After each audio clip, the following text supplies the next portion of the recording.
Breaking news రాష్ట్రంలో సంచలనం సృష్టించిన ఫోన్ ట్యాపింగ్ కేసు కీలక మలుపు తీసుకుంది. ట్యాపింగ్ వ్యవహారం ఓ పెన్ డ్రైవ్ కీలక ఆధారంగా మారింది. ఈ పెన్ డ్రైవ్ చుట్టూనే సిట్ విచారణ మొత్తం కొనసాగుతుంది. ప్రభాకర్ రావు ఎస్ఐబి చీఫ్ గా పనిచేసిన టైంలో ఈ పెన్ డ్రైవ్ లో ట్యాపింగ్ వివరాలు స్టోర్ చేసినట్లు తెలుస్తుంది. పెన్ డ్రైవ్ లో వందల సంఖ్యలో ఫోన్ నెంబర్లను అధికారులు గుర్తించారు. రాజకీయ నేతలు, జర్నలిస్టులు, హైకోర్టు జడ్జీల ప్రొఫైల్స్ ను అందులో స్టోర్ చేసి ఉన్నాయి. ఈ పెన్ డ్రైవ్ డేటాను ప్రభాకర్ రావు ముందుంచి విచారణ చేస్తుంది సిట్. దీని ద్వారానే ట్యాపింగ్ కు గురైన ఫోన్ నెంబర్లను కూడా గుర్తించింది. పెన్ డ్రైవ్ ను స్వాధీనం చేసుకుంది. కేసు ప్రూవ్ చేయడానికి ఈ పెన్ డ్రైవ్ సాలిడ్ ఎవిడెన్స్ అంటున్నారు సిట్ అధికారులు. ఎల్లుండి వరకు ప్రభాకర్ రావు నుంచి పూర్తి వివరాలు సేకరించున్నారు.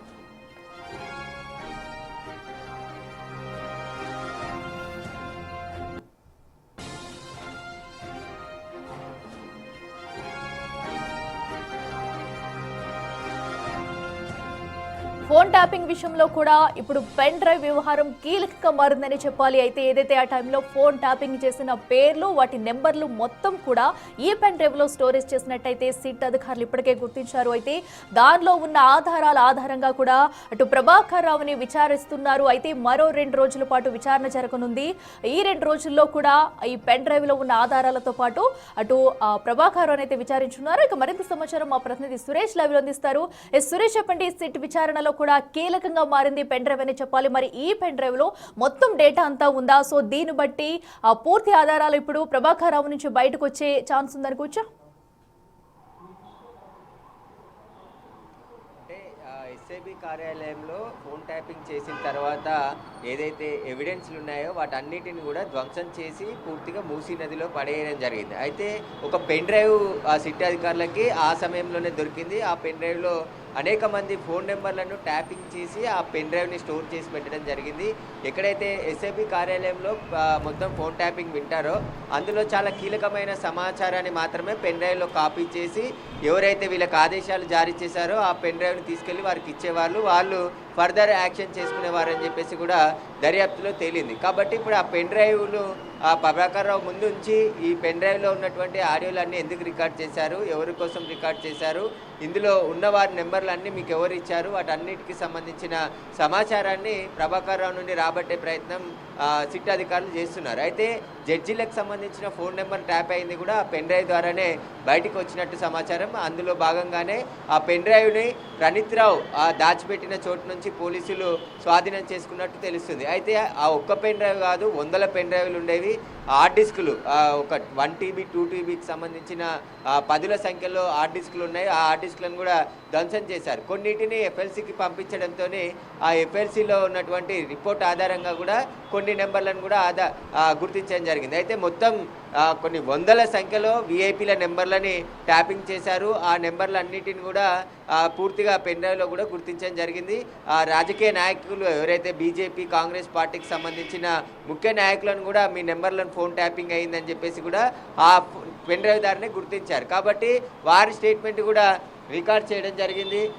దానికి సంబంధించి ప్రభాకర్ రావు కొడుకు రావడం జరిగింది, పోలీస్ స్టేషన్లోకి వెళ్తున్నాడు. ప్రస్తుతం ఆయన పెద్ద కొడుకు ఈరోజు రావడం జరిగింది. విచారణ తర్వాత ఆయనను కలవడానికి వచ్చారు. రోజు ఇంటి నుంచి భోజనం తీసుకొస్తున్నారు కాబట్టి ఈరోజు అందులో భాగంగానే లోపలికి వచ్చారు.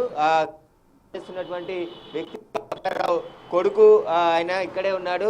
అయితే ప్రభాకర్ రావుని చాలా కీలక విషయాలు విచారిస్తున్నారు. ఈరోజు రేపు చాలా కీలక పరిణామాలు జరిగే అవకాశం కనబడుతుంది. కాబట్టి ప్రభాకర్ రావుని వీలైనంత త్వరగా ఈ కేసుకు సంబంధించిన పూర్తి ఆధారాలు సేకరించేందుకు సిట్టు ప్రయత్నిస్తుంది. ఎందుకంటే జంబో సిట్ని కూడా ప్రభుత్వం ఏర్పాటు చేసింది. గతంలో ఉన్న సిట్టు కాకుండా ఐపీఎస్ అధికారులు మొత్తం ఒక అడిషనల్ డీసీపీ, 3 ఏసీపీలు, 5 ఐపీఎస్లు, మొత్తం 9 మందితో కూడిన సిట్ ఏర్పాటు చేసి ఈ వారం రోజుల నుంచి కూడా దర్యాప్తు వేగం చేశారు. ఒక నెల రోజుల్లో ఈ కేసుని కొలిక్కి తీసుకొని రావాలి, ఈ కేసుకు సంబంధించి ఫైనల్ ఛార్జ్షీట్ని కోర్టులో వేయాలని చెప్పేసి కూడా పోలీసులు కూడా సిద్ధమవుతున్నట్టు తెలుస్తుంది. ఎందుకంటే గత 18 నెలలుగా ఈ కేసుకు సంబంధించి విచారణ కొనసాగుతుంది. 5గురిని అరెస్ట్ చేశారు, ఇంకా రాజకీయ నాయకుల పాత్ర ఉంది అని చెప్పేసి కూడా పోలీసులు గుర్తించారు. కానీ ఎక్కడా కూడా వారికి సంబంధించిన ఇన్వాల్వ్మెంట్ని ప్రూవ్ చేయాల్సి ఉంటుంది. కాబట్టి పోలీసులు అసలు రాజకీయ నాయకులకి ఈ ప్రభాకర్ రావుకి, ప్రణీత్ రావుకి, భుజంగరావుకి, రాధాకిషన్ రావుకి, తిరుపతి అన్నకి వీళ్ళందరికీ కూడా ఎలా లింకు ఏర్పడింది, ఎవరితో ఆదేశాలు ఇచ్చారు, ఎక్కడన్నా ఒక క్లూ దొరికితే ఖచ్చితంగా రాజకీయ నాయకులకు కూడా నోటీసులు ఇచ్చి విచారించే అవకాశం కనబడుతుంది. వారికి సంబంధించిన వివరాలను కూడా ఆరా తీస్తారు. ఎందుకంటే వ్యాపారవేత్తలు, కొంతమంది పొలిటికల్ నాయకులు కావచ్చు, మరికొంతమందికి సంబంధించిన వ్యక్తిగత అవసరాల కోసం కూడా ఫోన్ ట్యాపింగ్ని వాడుకున్నట్టు గుర్తించారు.